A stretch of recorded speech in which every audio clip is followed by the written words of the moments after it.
So, thank you guys for being here. Um, so the way I wanted to do this session was not to ask the rosy story in India, and so much funding has happened, and so many companies are being created, and so many unicorns have been created, and so on. I really wanted to dive deeper on the two questions that people genuinely have for India market, and for all of your businesses. I would love to I would love for you to first introduce your business, and then I'll ask one question each, which I think is the biggest challenge that the outside world is thinking about your business. And it would be good to debate on how you are thinking about your business as the market has evolved post-COVID. Yeah. So maybe like quick 3-4 liner introductions for all of you would be great, please. Sure, I can start. Hi, everybody. My name is Phalgun Kompalli, and I'm one of the co-founders of UpGrad. UpGrad is an online lifelong learning higher education company where we started with working with universities, faculty, and industry experts to help them with design, development, and then delivery of online programs. These can be 3-month certificate programs to a full 2-year master's to a 4-year bachelor's to a full doctorate program online. So we cover the full spectrum. And when I say lifelong learning, we in our head in higher education define it as 18 years to 80 years of age, where anybody for their upskilling needs, we want to be the go-to platform to make sure that they have the right programs, the right opportunities to upskill themselves. So that's briefly about UpGrad. I'm Mukul. I'm one of the co-founders for Classplus. At Classplus, essentially our purpose of building the company is to help individuals, whether they are creators, educators, offline institutes, YouTubers, anybody to essentially start, run and scale their online coaching businesses. Essentially how they can monetize the audiences that they've built over social media and how they can build a content business still being independent and not having to use multiple tech tools. So think of us as a combination of Zoom plus Google Drive plus YouTube plus WhatsApp plus Canva plus all the other tools that they need to use in life rolled into one. And we do it white labeled, so essentially a creator gets a platform by their own name, and that is how they run their D2C content business. Hi everyone, my name is Mihir, co-founder and CEO of Teachmint. We are an education SaaS company based out of India. So what we do is we serve educational institutions, formal educational institutions with their SaaS needs. So think of us as Toast for education, specifically for K-12. We serve specifically emerging markets, so India, Southeast Asia, Africa. These are the geographies that we are focused on. Thank you. Hello everyone, my name is Sumit. I'm from Graphy. Graphy, we help educators, creators, coaching institutes, organizations to help them sell their digital products or run their knowledge business. Think of us like a Shopify for education. We are part of Unacademy group, which is a test preparation market coaching company and one of the leading company in India, $3.5 billion group. And Graphy started as an experiment that is it possible to launch companies inside companies, and I joined to launch Graphy, and yeah, so far it is working well. Thank you. Awesome. And just starting off, Phalgun, we should start with you. So the rosy story is that in India, education is the way people get out of the middle class rut, and that is the way people differentiate themselves, and that's why what you're doing makes a lot of sense, and that's a big differentiator for middle class people to learn and upgrade and grow, and that's why EdTech has both monetization and scale, and it was supposed to happen that way, but CAC has been crazy for most people, and there's still no profitability for most companies, not only in India but also globally. But in your case, despite India market being as favorable as the world says it is, why is profitability not in sight? Why are CACs increasing? And what is the long-term plan you see with UpGrad and general upskilling market? Yeah, sure. And while this is an India-specific question, based on my observation, I think CAC is a global problem for online education companies, especially in scaling, right? So it's not like it's an India-specific problem. Even in the US, we see companies struggling with CAC and managing their unit economics accordingly. But specifically coming to India, it is one of our biggest expense items, just marketing and acquisition costs. And obviously, when we think of profitability and sustainable unit economics, we'll have to cut it down. Right? We are nowhere close to where we want to be.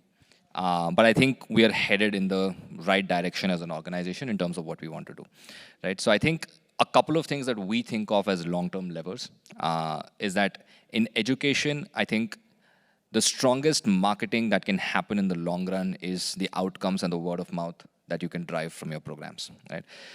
In the interim, you can build multiple digital marketing campaigns, brand campaigns, and other stuff to get there. But I think in the long run, if you want to be sustainable, the only way to do that is build really strong outcomes for learners, both learning outcomes and career outcomes, and using that drive a very strong word of mouth, right? So for us, when I say we are headed in the right direction, just to share how we think about it, currently 43% of UpGrad learners who enroll every year come through either repeat or referral, right? Which means it's free traffic and free enrollment for us. We spend a lot of money on the other 57%. So we want to keep increasing that number, and there are multiple things that we do. As I said, the biggest and the most important long-term lever is outcomes. Then there are other things like SEO, which everybody knows about, and I think a lot of people invest a lot in that.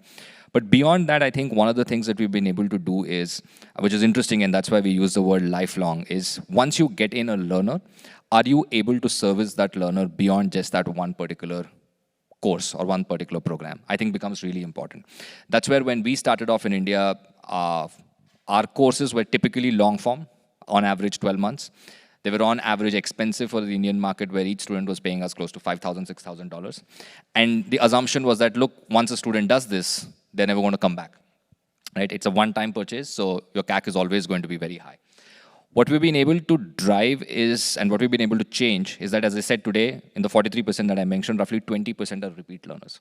So they do a program and they come back and do another course. And the way we've been able to do it is understanding of consumer aspirations and how you can build a stackable portfolio of programs, where somebody says, okay, today I want to do this, but 6 months later I want to come back and do this. 12 months later, I want to come back and do this. And you know, this combination is very powerful, either as an academic credential or as a skill set, or overall my evolution as an individual with the evolution of technology, the evolution of corporates and what their skill requirements are. So I think that's the direction we are headed in, where we believe that with increasing outcomes, with strong word of mouth, with having a strong portfolio of products which will drive repeat because you're building a lifelong learning journey, we are planning to drive the CAC down, and that's what we believe is going to be sustainable. Very cool. So organic growth via outcomes and higher LTV by launching newer products is the... Yeah, and newer products and products that can make meaningful sense when you think of somebody's lifelong journey. So again, when I say lifelong journey, we think of it as somebody who is 18 years old to somebody who is 80 years old, right? So when somebody is 18 years old, they're thinking, okay, I want to do my bachelor's. So can you have the best bachelor options, and can you be the pathway for that if they want to do it online, if they want to do it hybrid, if they want to do it on campus? So once a student has done that and they're employed and they get a strong outcome, 3 years down the line, they want to do their master's, or they want to do a certain specific course in an emerging technology or a new technology. Given the experience that they've had, will they come back to UpGrad, and will you have the right programs for them? Similarly, when they become senior managers, they want to do an executive course. They want to do something else. So in that entire lifelong journey, one, the experience that you give them where they believe that whatever I want to do next, obviously, no brainer, I'll go back to UpGrad. And second, do you have the right portfolio of products to service those needs? I think those are the two key things. Awesome, thank you. Mukul, moving towards you. And of course, CAC increased happened during and post-COVID for B2C companies. In your case, post-COVID, the world changed even more. Your customer initially was teacher who wanted to come online. And of course, you saw a lot of growth during COVID. But after COVID, a lot of these guys went back to their old ways, went back offline. How did your business evolve then? And what is the pitch for these creators that you're talking about now? So I'll actually answer it in two parts. So think of it this way. Like, our business can only grow if our customer's business grows. That's the only way we can grow, right? So now what COVID did us on the supply side was the sheer number of people who had an online presence and they wanted to put out their content and make money out of it, that just exploded because the number of people having large social followings actually exploded. And I think and once people realized that they could also make money via an online source apart from their either non-existent or offline, whatever their source was, they never went back. So what Phalgun just meant about the word of mouth, it was not the word of mouth for just Classplus, but the entire concept of basically running your content business, that's feasible and that's large enough. I think that word of mouth went and that phenomena became viral. So that solved our supply side issues for a long time. I think it was like a great moment for in general creator economy. Now talking about our original customers, which were the offline coaching institutes, whether their business grew or not, that's a very interesting thing. So we always focus about like out of, let's say, 100 million students in India, like probably, let's say, 20% are have gone back to offline, right? They were offline before, they came online, and they went back to offline. And that is all the exodus that we always talk about out here in the press or chats. But people forget that during COVID, a large part of that other 80% who never had the access and who never had the affordability to essentially learn, it came online for the first time. And even though in a post-pandemic world, that original offline student could go and afford a large coaching, that lower rung of the audience, they can never do that. So their lives are also permanently changed for always, because this is the only way they can afford and get access to some sort of education. And that is why both of our problems have been like pretty much taken care by the macros. Like one was a permanent macro, and in the second case, we have seen offline creators now having two sorts of income. They run their offline brick and mortar business, and they run their parallel online business. Weightage of revenue goes different creator by creator, or let's say teacher by teacher. Got it. And are you also going global or no? We are piloting it. I think like Indian education has so much context and so much vernacularity and so many exams and like such a different layer of teachers that it takes up a lot of bandwidth of ours. But yes, we're piloting in a couple of countries in Southeast Asia. We are in Vietnam, we are in South Korea. We are trying to choose countries where the macros are very favorable towards education, and for them, taking tuitions is really, really important. So let's see how it goes. But I think we have set our goals very clearly for the first 2 years. It's just about figuring out whether it's a large opportunity and whether we are good people to take care of it or not. And then we think about scale. Awesome. And Mihir, you started with a similar-ish business. However, you went after the formal education route. Now, I can bet that if you had asked me 2 years back, I would have said that it's impossible to make money from Indian schools, which is very different from the US schools, because the districts have money and there's a large monetization potential. In India, how do you break that mold where you are able to charge schools for software? It has not happened ever before. Yeah. So I think, Prateek, number one, selling to schools is difficult everywhere. So I think it's difficult in the US, it's difficult in India, it's difficult in the rest of the world as well. But I think the context of why it is difficult in India is quite different. So I think for the audience, it's important to grasp that there are roughly around 120 million kids in private K-12 schools in India. And they are spread across, and this is roughly 50% of all the K-12 student population in India, right? So what this does is that it makes just the private K-12 space itself large enough for meaningful impact that companies can create. Now, these 120 million kids are spread across roughly around 500,000 private K-12 schools. So that brings your average students per school at roughly around 250. Although you have a lot of, let's say you have certain chains that might be having 50,000 plus students, you might be having mom and pop establishments as well that might be having, let's say, 1,500 students. But in essence, most of these institutions act as an SMB enterprise, right? Or an SMB establishment. Now, because of this distinct nature, in India, on the private K-12 side, the problem actually is not distribution. Distribution is something that if you structurally solve for it, that is something that can be cracked, because the decision making is actually an SMB kind of decision making. So it's actually not too difficult to get in. The real problem that I've seen in this space is retention. So there haven't been products in the B2B school space in India that have really cracked year-on-year retention and recurring revenue. So far the products that we have seen in the school space have been around curriculum, digital content, etc. And because of multiple underlying reasons, these products have not been able to crack that recurring revenue. Now, given that these institutions are SMB-like entities, and also the context that India is a significantly underserved market in terms of software. So we are not looking at a market like US, where a school district might be using 50, 100 different SaaS solutions. You're looking at a good chunk of these schools that are either first-time digitizers or they are early digitizers. They are in very early stages of adopting SaaS. So a very different kind of journey can be created in India where you are actually acting as an operating system for these schools. So you are acting as a vertical SaaS solution that acts as the digitization layer that a school takes on as the first step in their journey. So this is what is very unique that is coming out in India. And in fact, when I say India, I'm also talking about all other emerging markets where you have significant private school penetration. So be it Southeast Asia, be it Africa, where you have this opportunity for the first time to create recurring revenue streams by being a system of records, a vertical SaaS solution that these schools digitize through. So that's how we are playing it out. Got it. So the reality is, unlike global markets where there are point solutions, you're not building a point solution. You're actually building the data layer and the digitization layer for the schools.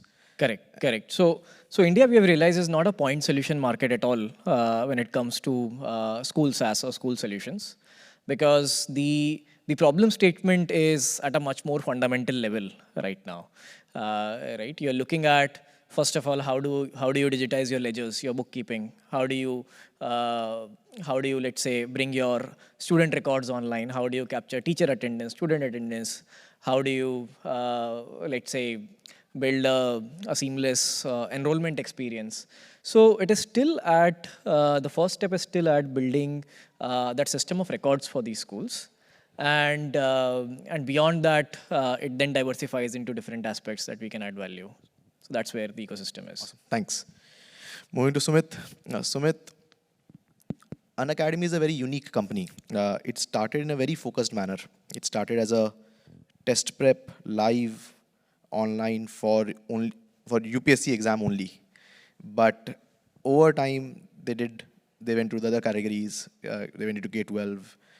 They became a group company, and Graphy is one of the companies in the Unacademy group. How does it work at Unacademy? And because intuitively, focus is a very important thing that everyone talks about. But Unacademy doing so many things, how does it work? And how do you prioritize resources internally and focus on one thing and doing it right? Yeah. So focus is about winning, and focus is about providing great customer experience. So sometimes it comes with doing lesser things, or sometimes it comes with expanding into what you are doing. But I completely get it that doing too many things may lead to distraction. So the structure we have built at Unacademy is we create separate leadership team, separate P&L, separate sometimes offices, separate company. It leads to inefficiencies. It leads to lesser synergies, but that is what it works. Because you have seen actually historically the companies, after they become big, they become very conservative. They become complacent, and they get disrupted, and they become sitting duck basically. It gets boring to scale business. It becomes, you don't retain talent, you don't attract talent, and that's a very big problem. Like, we visualize that happening in 5 years from now. And how much we love building, executing, scaling, we are innovators at heart, right? And we wanted to make sure that we create a workplace where we are able to attract great talent. Like, I would not have joined an academy group if it was not Graphy, for example, right? So we created this structure. Graphy was the first pilot. And as I said, that we create these companies. We look at market opportunities, gray area and white spaces in markets we operate in. Sometimes these markets are adjacent also. We look at the capability we have, we look at the market opportunity we have, and we look at areas and ways either we need to diversify or extend, or we will get disrupted. For example, at Graphy, we help educators launch their own academy. And Unacademy is India's largest academy, helping people across categories, UPSC, IIT, NEET, and all that. And just we believe that if we don't disrupt ourselves, somebody else will. So that's the structure we have built. We don't mind writing off $5 million experiment. We don't have a sunk cost bias. And we also have a philosophy that our success is directly proportional to the number of experiments we do.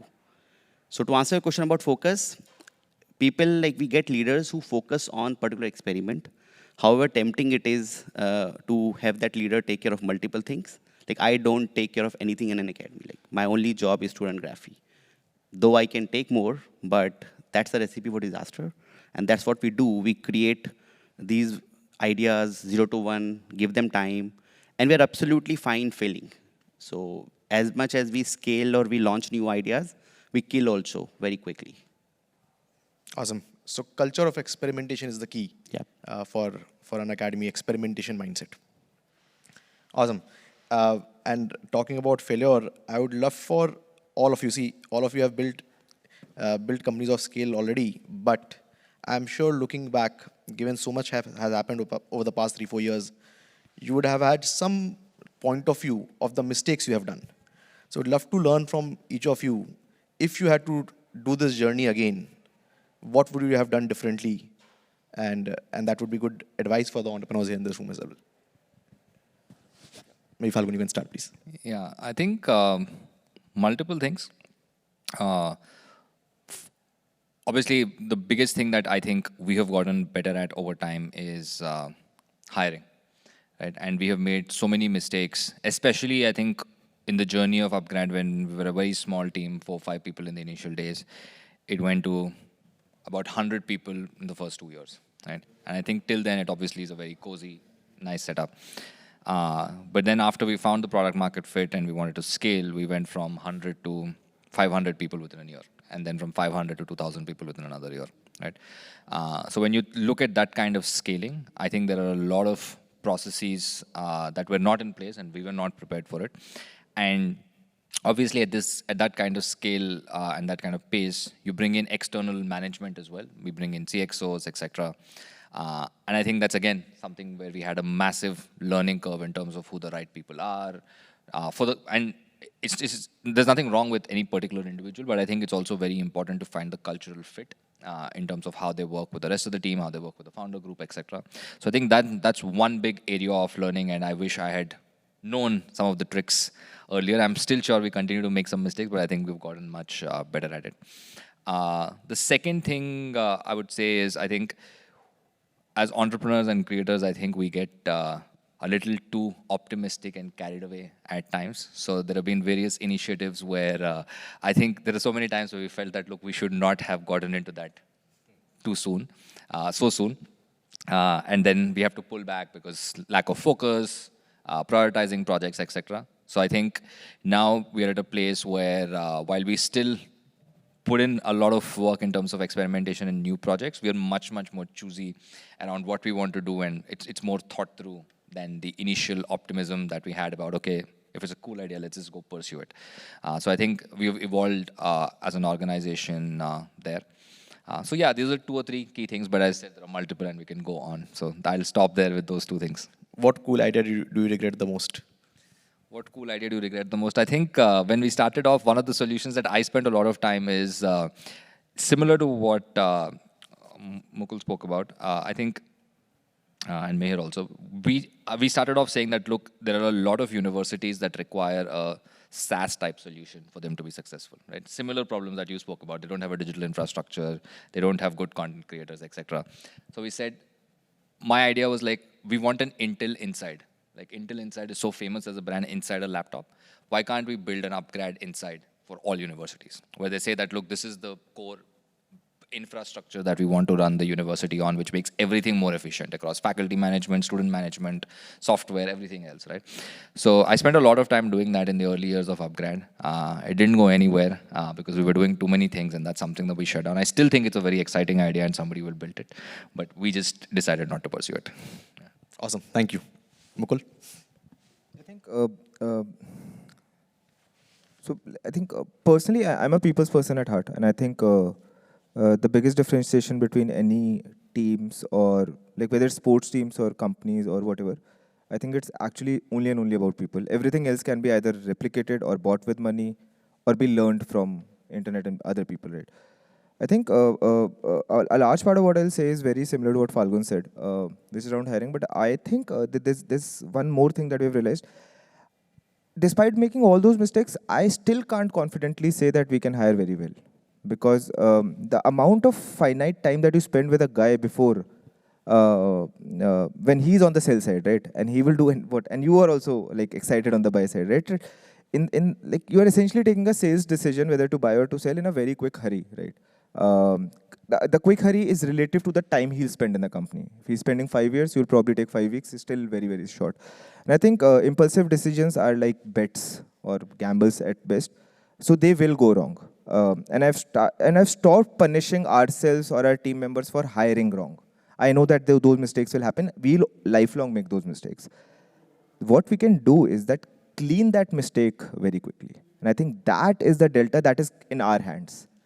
Because that is a decision that only and only we are not interacting, like we're not indulging anybody else in that decision. So I think taking a quicker call on whether somebody is a fitment or not. And again, this is not about skills. It is about very small things, how they treat people, how they think about themselves, whether they think they're larger than the industry or company, do they have the God phenomena. These are stuffs like this. I'm not talking about their performances here. I think acting quick on that is very, very important. I think that cultural instinct is very important. I think we could have done it faster as a company. The second thing is, it is again not just on the people side, but I think how do we, like, I'm also a big fan of running multiple experiments, but not as large. Like, obviously, we think that 80-20 applies, 80% energy into one thing and 20% into 4-5 things. But I think how to measure success in that is really important. For example, if I'm an e-commerce company, if I tell all our teams that GMV is the only thing that we'll chase, they'll do whatever it takes to basically get GMV done. If we tell them revenue is the only thing that matters, they will do anything to get it done. And how have we shifted our priorities? And this is just a live example from Classplus, from because we are also in a GMV business. From a point where 3 years back where we used to celebrate GMV, today we essentially celebrate margins. It's not even revenues.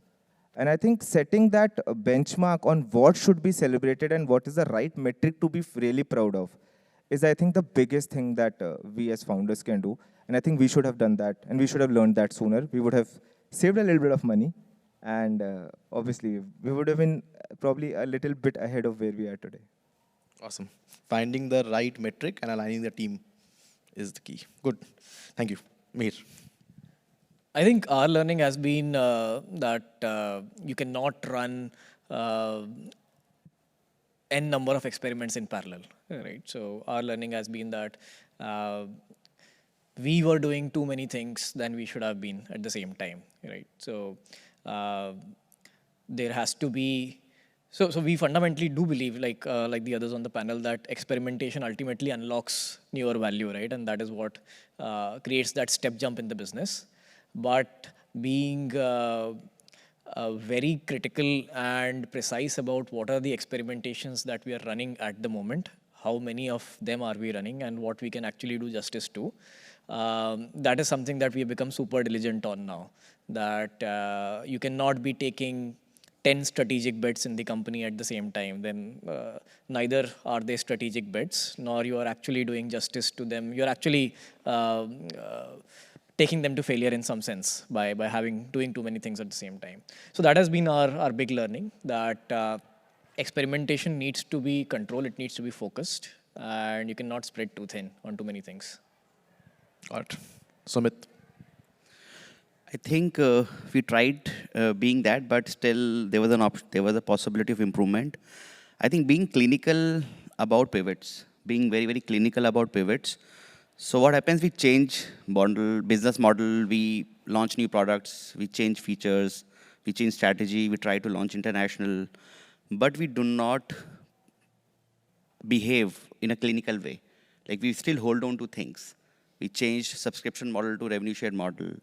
That means changing the mindset, changing the pitch, changing probably entire thing in the company, right? But we behave like older company, but you launch new product, you wear new clothes. How much you try, you take like months, quarters, sometimes years. The sooner you do it, better it is. And also it comes from people carrying a lot of baggage. At Graphy, we have done like 4 pivots. And somebody who has been part of 4 pivots is burnt out, right? Carrying a lot of baggage, carrying a lot of learning. So I think it is also second thing very, very important that we do this very regularly of, let's say we do hiring and we do these retention talks to employees. We also do these talks that why should you stay with us? Like, why should you leave actually? Why should you not move on and we get the fresh blood? And if sometimes we even offer people exciting compensation to move on, right? So that if they stay, they put that money on the table, they decide to work with us. That means they are engaged. So I think being clinical, and then second thing, being fearless, like taking bold calls. Because when we are trying to hit that 6, we don't commit to that shot, right? We still trying to hold on and not committing ourselves. So fully committing yourselves completely, being clinical, being fearless. The more you do it, the lesser pain, more success. Awesome. Thank you. And in the interest of time, last question. Everyone who I have been meeting in the conference has been talking to me about India valuations, and 2U is, I think, valued at 0.66 revenue, while companies in India are valued at 5x, 6x revenue, and that is also not of revenue. It's annualized run rate, and it's challenging. So my argument to most folks have been that it's not just EdTech, it's not just tech. Even consumer brands in India are valued significantly higher multiple, just because aggregation of trust happens in India. And it's difficult to break up. It's difficult for people to try new products, and hence, once you have built something and once you have distribution, you should be valued more, and the multiples should be higher. And this is not just tech phenomenon. Even the hair care brands and the toothpaste brands are valued higher in India.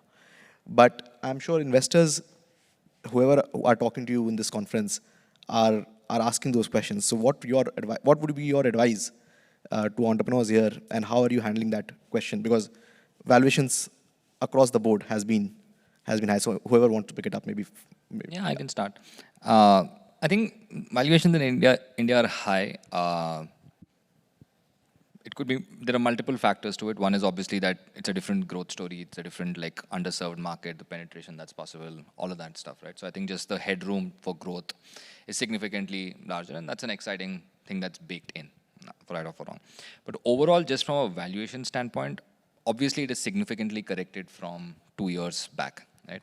I think there was massive excitement for everybody in the tech space, and now things are much more rigorous and tighter. Especially for EdTech, I think there was a much larger boom during the pandemic, and I think we've seen some correction. But I would just say that the way we think of it as, we think of it at UpGrad is that I think these ebbs and flows will keep happening depending on the macro environment, right? For us, the only thing that we want to do at this point is say that, look, in the long run, we want to build a sustainable business. It's good for us that we raised some capital when the markets were really high. And now that we have this cash, we would just want to invest in making sure that we build a very, very efficient and valuable company. And that means, as I said, a lot of people have pivoted from saying, okay, we will invest in multiple projects and burn money to chase growth, versus saying, okay, how do we build a more profitable, better unit economics business? So right now, for anybody who's running a company, my advice would be that you should extend your runway by as much as possible, because nobody wants to put themselves in a position right now where you have to go and raise money and be in a desperate situation for that, because you might not get the same valuations you got 2 years back. Money might not be as easily available either in public or private markets. So you just want to extend your runway by as much as possible by making your business efficient.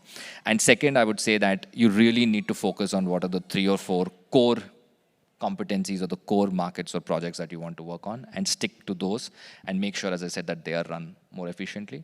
So that also plays into extending your runway. And then again, as I said, we believe that this is not a permanent trend. Again, there will be some correction in valuations and there will be an upward correction. And then again, there will be a different conversation. So these things keep happening. I don't think you need to be too worried about it, but you need to be cognizant that money is not as easy right now, either in public or private markets, as it was 2 years back. So you just need to adjust your strategy accordingly. Awesome. Mihir, Mukul, anything else? Sumit, anything else from your side? Yeah, maybe I can take it up. I think, Pratik, my sense would be that founders should be focusing on what is controllable, right? And what is controllable right now is that this is a great time to be building great companies. There is lot less noise in the market, given that activity is low.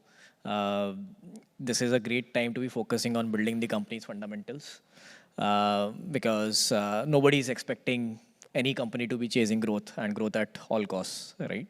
So I think this is a great time to build, and that's the controllable aspect, and that is what the founder should be focusing on. Got it. Thank you. Uh, we have the last 3, 4, 5 minutes. So, any questions from the audience here? Yes, please.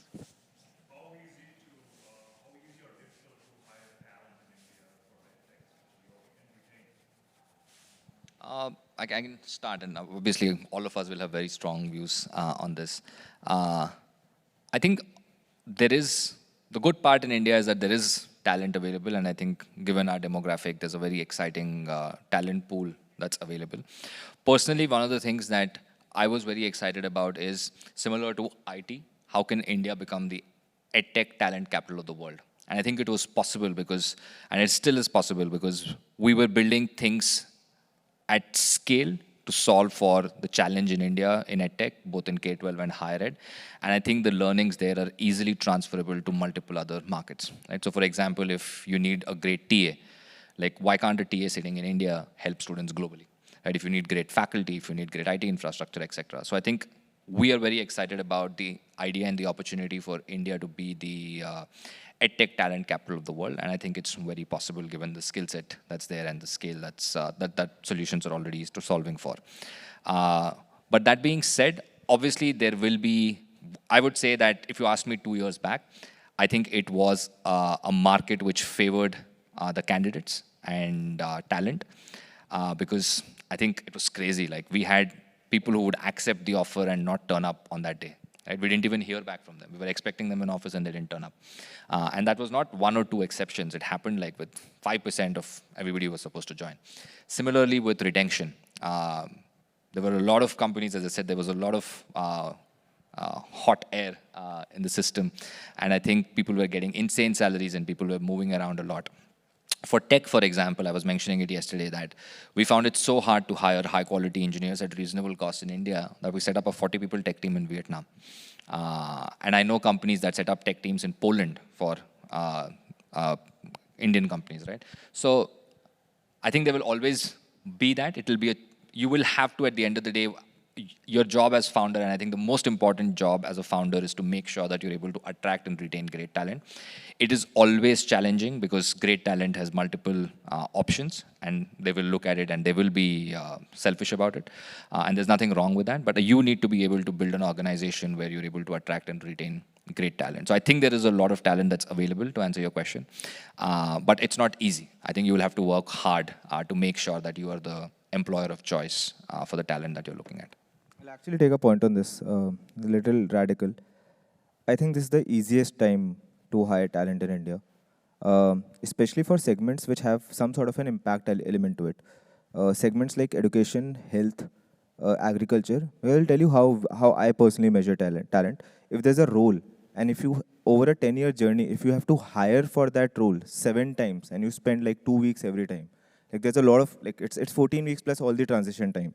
Versus comparatively, you getting a hold of a couple of missionaries who essentially can drag that for 5 years each.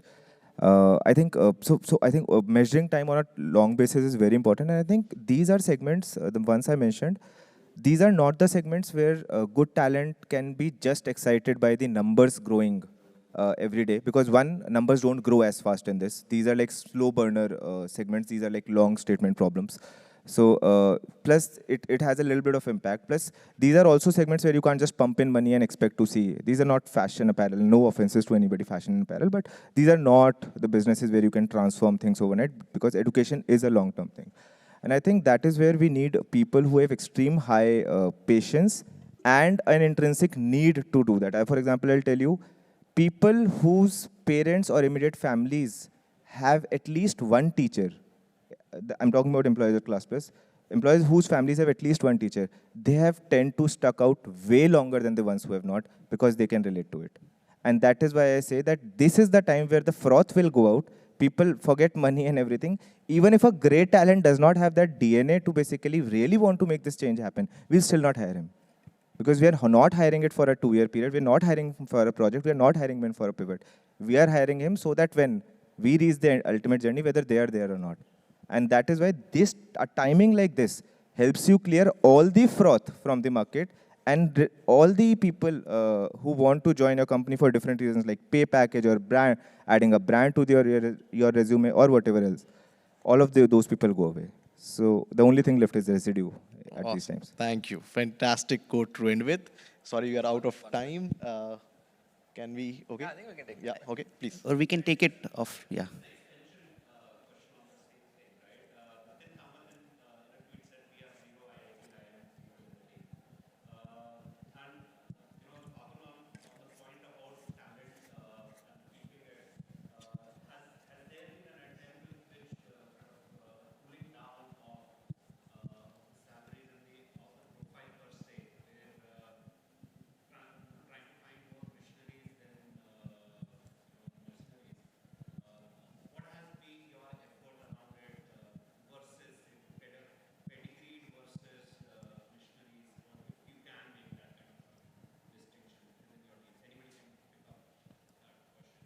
We have never hired for degrees, and I think probability of somebody getting successful is I have seen independent of which college they come from. In fact, I have seen people from tier 2 colleges, they put themselves more. They have this whole innate need of proving, and so I like we hide the degree before we hire people. But one of our strategy which has worked for us is that we make it very tough for people to work in the first few days, weeks, and months. Like I have very high mortality rate, people leaving us very soon. And I think they do great service to themselves and to the company because they very quickly realize that Mukul talked about, it's very tough to understand within few hours of talking together that can we work together. So I'm saying that however hiring cost, time, effort you put to hire somebody or train somebody, but if you make the journey tougher in the early part of the journey, and then the person does not stay with you for more than 3 months, if they don't see their career working with you, I think it is good. So it's like higher mortality rate early on when people join. I think it's very good. People who stay with us for more than 3 months, they generally stay very long. So I think this is what the strategy we follow. Fail fast. People who stay together, they stay longer. Awesome. Thank you. Thank you. Thank you. Thank you very much.